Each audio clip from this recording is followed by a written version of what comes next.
What happens when the CEO of a 7-location diner chain puts on a fake mustache and apron to flip pancakes on the graveyard shift, and finds out one of his cooks hasn't been paid overtime in months? Adam O'Connell bought the diner chain 6 years ago from a retired couple who had built it from scratch. 7 locations, all in the same state, mostly small towns. It was a good investment. People loved the food and he kept the original menu, but lately something felt off. Reviews had slipped at 2 locations, especially the one in North Briar. Staff turnover was high, and he'd heard complaints about night shifts being understaffed. District manager reports blamed lazy hires and kids who don't want to work. Adam wasn't buying it anymore. He hadn't met most of the current staff. After a full rebrand and updated uniforms, most of the original employees had moved on. New managers came in, and Adam kept his distance, letting the district manager, a sharp, talking guy named Clay, run things.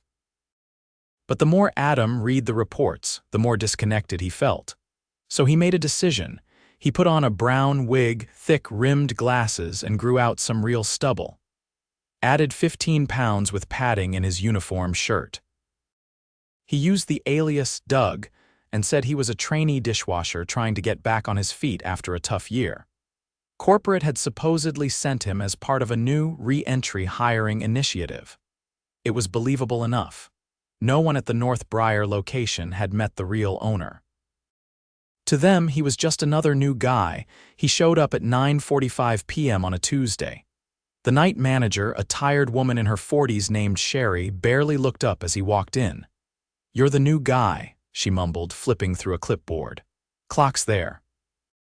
Grab an apron." The place smelled like grease and burnt coffee.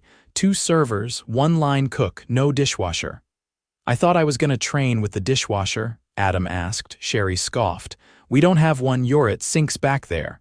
It was going to be a long night. By 1:00 a.m., Adam's arms were soaked. Orders were flying in. The cook, tall, wiry, maybe early 30s, moved like he was on autopilot, didn't speak much, just kept slamming out plates. Hash browns, pancakes, burgers, always moving. "Hey," Adam said during a short lull. "I'm Doug." "First night." The cook gave a half nod. "Wes, you been here a while?" 3 years. Adam noticed his eyes were bloodshot. There was a tremble in his hand when he reached for the salt. "You okay, man?" Wes wiped sweat off his neck. "Yeah, just tired." "Been here since 9 this morning." Adam blinked. "Wait, you been working since 9 a.m.? "Yeah," day cook called out. "Again, happens a lot." Adam frowned. "You gonna get overtime for that?" Wes laughed without humor. "They cut it off. Said we can't log more than 40 hours or it messes with the budget, so I punch out and keep working." "You're not getting paid for it." "Nope." The server closest to them, a young woman named Willow, leaned in. "He's not lying. It's like that every week. Wes works doubles, doesn't get a dime extra. Sherry says it's just how it is." Adam's stomach turned. Later, when Sherry stepped outside for a smoke, Adam asked Willow, "You ever bring this up to anyone?" She shrugged. "Tried. Clay, the district guy, said we should be grateful we have jobs." "Why does Wes do it?" Willow looked down. "His kid. He's got a little girl. He's afraid if he quits, no one else will hire him without references." Adam glanced back at Wes, who was wiping down the flat top, shoulders slumped. Adam felt something in his chest twist. He had no idea this was happening. By 4:00 a.m., Adam's back was sore and his hands were raw. Sherry never came back. Willow had to handle both sides of the floor. At 5:30, Adam saw Wes sit down for the first time all night. He took out a wrinkled drawing from his pocket, a crayon picture of a house and 2 stick figures. "Your daughter?" Adam asked. Wes nodded. "Zara, she's 6. She made that for me last night." Adam swallowed the lump in his throat. He didn't sleep that day. Instead, he called Clay and told him he'd be visiting the location for a surprise audit later in the week. He wanted to see how Clay handled it, but first, he had to spend one more night undercover. He needed to be sure this wasn't just one bad shift. The second night started slower, but Adam could feel it in the air, something tense, brittle, like the place was holding itself together with duct tape and habit. He clocked in just before 10, same apron, same name tag that read Doug. Wes was already back, prepping onions with a knife that looked like it belonged in a garage, not a kitchen.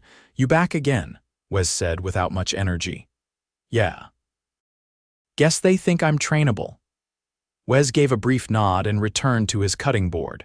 Tonight, there was a new face behind the counter, a younger guy with a buzz cut, leaning against the soda machine, scrolling on his phone. He wore the same uniform as the servers but didn't seem interested in doing much. "Who's that?" Adam asked Willow, who was filling ketchup bottles near the register. "Derek. He's Sherry's nephew, got hired last week. Mostly just stands around." Adam noticed Derek hadn't made eye contact with a single customer since he walked in. A couple sat waiting at the corner booth, menus closed, their waters half empty. Derek walked right past them without a word. "You don't say anything?" Adam asked. Willow shook her head. "I used to. She shuts it down, says he's getting the hang of it." There was something else in her voice, not frustration, resignation. At midnight, the kitchen backed up when a busload of college kids rolled in. They were loud, hungry, and impatient. Wes didn't flinch, just moved faster. Adam rinsed dishes as fast as he could, elbow deep in murky water. The spray nozzle had a cracked handle that pinched his palm every time he squeezed it. No one had mentioned that before. Derek wandered back into the kitchen, phone still in hand. "Table 7's yelling about their fries," he said, not looking up. "Did you take them their food?" Wes asked, not slowing. "No, I think Willow did." "Then tell them to calm down or wait like everybody else." Derek shrugged and walked off toward the break room. Wes didn't say anything else, but his jaw tightened. 5 minutes later, Sherry arrived, 20 minutes early for her usual smoke break. She didn't acknowledge Adam or Wes, just went straight to the office and closed the door behind her. Through the tiny window, Adam could see her laughing at something on her phone. At 1:30, a customer approached the counter, a middle-aged man with a faded bomber jacket. He looked uneasy. "Hey, sorry," he said to Willow. "The kid at the register charged me twice." Willow leaned over and looked at the screen, then turned toward the back. "Sherry, can you void a double charge?" No answer. She called again. "Sherry," still nothing. Adam saw Willow glance at the locked office door, then back at the man. "I'm really sorry, sir. I can't open the register. I'll get it fixed when she comes out." The man sighed and sat back down. 10 minutes passed. Then 20. Finally, Adam walked toward the office, knocked gently. "Hey, someone needs help with a double charge." Sherry opened the door just enough to stick her head out. "I'm on break." "Yeah, but they've been waiting. I said I'm on break." The door shut again. Adam stepped back into the kitchen. Wes didn't look up from the grill. "This happen often?" Adam asked, low. Wes nodded once. "She takes 2 breaks a night, says it's her right, doesn't matter what's going on." It was almost 3 when things turned. A teenage girl with long braids came in wearing a delivery service jacket. She stood at the counter, scanning the receipt stapled to the takeout bag. "Hey, this one's missing the sides," she said politely. Derek was back behind the register now, slouched on a stool. He didn't reply. "Excuse me?" she asked again. He finally glanced up.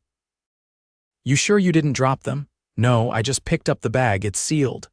"Well, I didn't pack it, so." She looked confused. "Okay, but I need the sides." Derek rolled his eyes.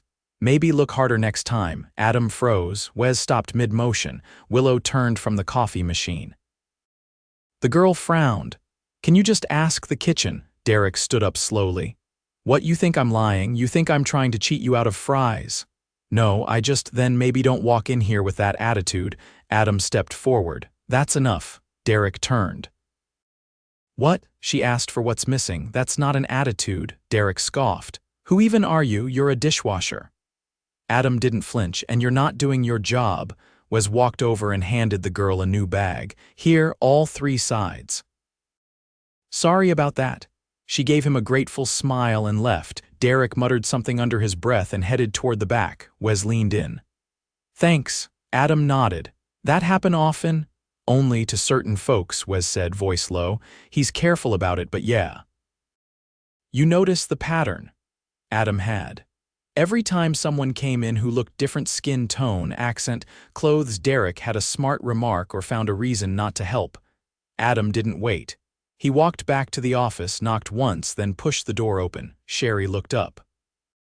"You can't just barge, he's done," Adam said. "Who?" "Derek, you know exactly who. He's rude, he doesn't work, and he singles people out." Sherry stood. "That's my nephew. I don't care, he's not staying another shift." "You don't make that call." Adam took a step forward. "Actually, I do." He pulled off the glasses, the wig, the apron. Sherry's face went pale. "I'm Adam O'Connell. I own this business, and I've seen enough." The silence stretched long. "He's just a kid," she started. "He's not a kid, he's an adult, and he's cruel to customers. You let it happen." "That ends now. He's out, and you'll meet me here tomorrow at noon. Don't be late." He turned and walked back into the main room. Wes was cleaning the grill. Willow was wiping down the coffee station. Adam looked around the room. It was quiet, but not in a good way. It felt tired. Like the place had been surviving instead of running. He clocked out without a word. Outside, he sat in his car for a long time, watching the lights flicker in the window. He remembered the first time he ate at one of these diners, the warmth, the clatter, the feeling that someone cared. That feeling was gone. Tomorrow, he'd bring it back. But first, there were conversations to have, and names to write down. Adam arrived at the North Briar Diner at 11:30 the next morning, dressed in his usual clothes for the first time in days. No padding, no disguise. Just the person who'd signed every paycheck in the company for the last 6 years. His presence didn't go unnoticed.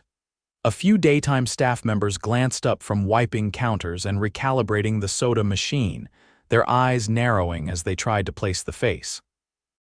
He stepped into the office without knocking. Sherry was already there, seated stiffly, arms folded, a paper cup of coffee in front of her that had long since gone cold. Her eyes darted up. "You're early," she said, voice tighter than yesterday. "So are you," Adam replied, shutting the door behind him. She stayed quiet. "Clay should be here in 20 minutes. Before he gets here, I need a few things clear between you and me." She shifted. "I already told you Derek's learning. He's not. This isn't about Derek anymore. That's done. He's not coming back, and if he shows up for a shift, he'll be escorted out." Her jaw tensed, but she didn't argue. Adam leaned against the edge of the desk. "I watched him ignore customers, insult delivery drivers, and disappear during the rush. You knew he was doing it. You let it slide. He's family." Adam's tone didn't change. "That's not a reason, that's an excuse." She leaned back in her chair, arms still crossed. "I didn't know it was that bad." "Yes, you did, and you didn't care because it was easier not to deal with it." "That's over." Sherry stayed silent. Adam pulled a folded sheet of paper from his jacket. "You approved timesheets for Wes every week. You saw the hours. You knew he was clocking out early and still working. Why did you let that continue?" She didn't answer. He waited.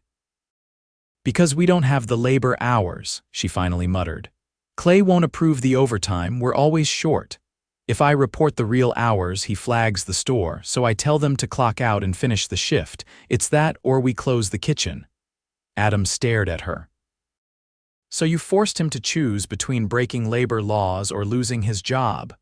"I didn't force him. You gave him no other option." She looked away. A knock came at the door. Clay stepped in without waiting. He wore his usual pressed polo and clipboard tucked under one arm like it was an extension of his spine. "You wanted to see me?" he asked. Adam didn't offer a chair. "Close the door." Clay glanced between them, then shut it behind him. "Sit," Adam said. Clay took the chair beside Sherry, clearly unsettled by the tone. Adam stayed where he was. "I worked 2 overnight shifts here this week. No one recognized me because I was on the line like any other new hire. During those shifts, I saw your team ignore safety protocol, falsify time cards, and permit someone to work a 16-hour stretch without pay." Clay opened his mouth, but Adam cut him off instantly. "Don't say I'll look into it. I was there." "I watched it happen." Clay's jaw worked, but no sound came out. "You told Sherry not to report full labor hours. Is that true?" Clay hesitated. "We have targets. If labor goes over, is that true?" He sighed. "We encourage stores to manage within budget." If they consistently go over, it signals poor management. Adam's voice was cold now. You punished locations for reporting the truth, so they lied to protect their jobs. You built a system where the only way to keep the store open was to cheat the people who work the hardest. Clay's tone turned defensive. I didn't tell anyone to break the law. You didn't have to. You made it the only way to survive. Clay leaned forward. Look, we're all under pressure. Payroll's tight across the board. You want to grow this company, you can't have locations bleeding cash every week. Adam stepped in. You think this is about growth? Clay blinked. Adam's voice didn't rise, but it sharpened. You think I bought this company because I wanted to squeeze it dry? You think I care about shaving 3% off labor costs if it means someone misses their daughter's bedtime for free? Clay sat back. I built this company on trust, Adam said. Not numbers, not margin, trust between staff and leadership, between customers and the people serving them. And you burned that to keep your spreadsheets clean. Clay's face was pale now. You're done, Adam said. What? You're fired. Effective immediately, you'll get your final paycheck by Friday. Someone from HR will reach out to collect your keys and devices. You're not stepping into another one of my restaurants again. Clay stood up, face flushed. You're making a mistake. No, Adam said. You did. Every week you let this happen. Clay turned toward Sherry, but she didn't meet his eyes. He left without another word. When the door clicked shut, Adam turned back to her. You knew this was happening. You chose to look the other way. I can't keep you here. She opened her mouth, but he raised a hand. You're not being fired because of Derek. You're being fired because you let your staff suffer to protect someone who was already failing them. You let a good man work double shifts unpaid while your nephew watched videos in the break room. She looked down at the desk. You'll get severance. HR will walk you through it this afternoon. She nodded once, then stood and left quietly. Adam sat alone in the office for a long moment. The walls were cluttered with outdated training posters and a faded schedule pinned to a corkboard with mismatched pushpins. It felt tired. Like no one had cared about it in a long time. Outside the office, the lunch rush had started. He stepped out and called Willow over from the front. Can you ask Wes to come see me when he gets a second? She nodded and disappeared into the kitchen.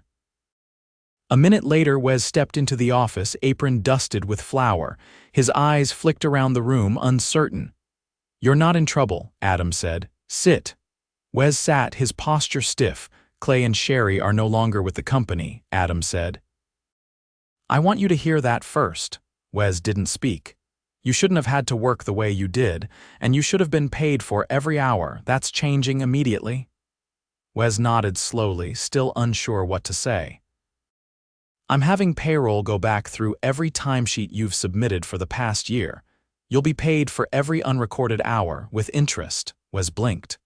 What? You earned it. And from now on, if you stay, you'll be paid for every minute you're here. No exceptions. Wes let out a breath like he'd been holding it for months. Adam leaned forward. But I need your help. I'm not putting another outsider in charge of this place. I want someone who knows the work, who's lived it. This place needs someone steady. Someone who gives a damn. Wes shook his head immediately. I'm not a manager. You're the most qualified person I've seen here. You care, you show up, people trust you. Wes hesitated. I don't know how to run a whole store, Adam smiled. Good, that means you'll ask the right questions. You'll get training, support, but I want you to lead. Wes stared at the floor, then slowly nodded. Adam stood and offered his hand. Wes took it after he left. Adam stepped out into the dining area. Willow was taking orders with a calm efficiency, but when she saw him, she walked over. Is it true? She asked. He nodded. It's going to take time, but we're fixing it. She glanced toward the kitchen. You keeping Wes? He's running the place. She grinned, full and honest. About time. Adam watched the room. It still smelled like bacon and bleach, still had the same faded booths and chipped tile. But something felt different. It wasn't fixed, not yet. But it had stopped breaking. The following week, Adam returned to North Briar, this time as himself. No apron, no disguise. The air felt different. Not lighter exactly, but alert, like people were paying attention again. Word had spread quickly. Clay was gone. So was Sherry. And Wes had accepted the interim manager role, though he still wore his apron and kept his head down as if unsure he'd earned the title. Adam didn't schedule a formal meeting. He'd seen enough of those lead nowhere. Instead, he arrived just before the afternoon shift change, sat at the counter, and asked for a cup of coffee. Willow poured it without a word but lingered. "You here to check in?" she asked, glancing toward the kitchen. "I'm here because I said I would be." She nodded once, then took an order from a booth before returning. "There's been some noise," she said, "mostly people wondering if all this is temporary. It's not." She tucked her notepad into her apron. "Wes is trying. He's here early, stays late. But he won't ask for help. Has he said why? He thinks if he needs help, he's failing." Adam set his coffee down. "I'll talk to him." He found Wes in the back, checking inventory and writing notes on a clipboard with a dull pencil. "You keeping track of everything by hand? We don't have a working scanner. Clay said the budget didn't allow for repairs. Give me the model number, I'll have a new one shipped by Friday." Wes nodded but didn't turn around. "I heard you're not delegating," Adam said. There was a pause. "I just don't want to let people down." "You won't, but burning out will." Wes turned. "I've spent years trying to prove I'm worth keeping. Now I have to prove I'm worth following. That's harder." Adam leaned against the dry storage shelf. "You don't have to do it alone. You've got people here who want you to succeed. Let them." Wes looked away. "What if I don't know how? You didn't know how to run a kitchen your first day either. You learned." They stood in silence for a moment as a timer beeped in the background. "Willow," Adam said. "She's sharp. Calm under pressure. Ever thought about making her a shift lead?" Wes nodded slowly. "I have, but I didn't know if she'd want it. Ask her. Let her decide." By the end of the week, she was wearing a new name tag. Lead server. She didn't ask for a ceremony or acknowledgement. Just picked up the key to the supply cabinet and reorganized the entire front-of-house schedule without being told. Adam spent most of that week visiting the other 6 locations. He didn't go undercover this time. He just walked in, unannounced, grabbed a seat, and talked to whoever was willing.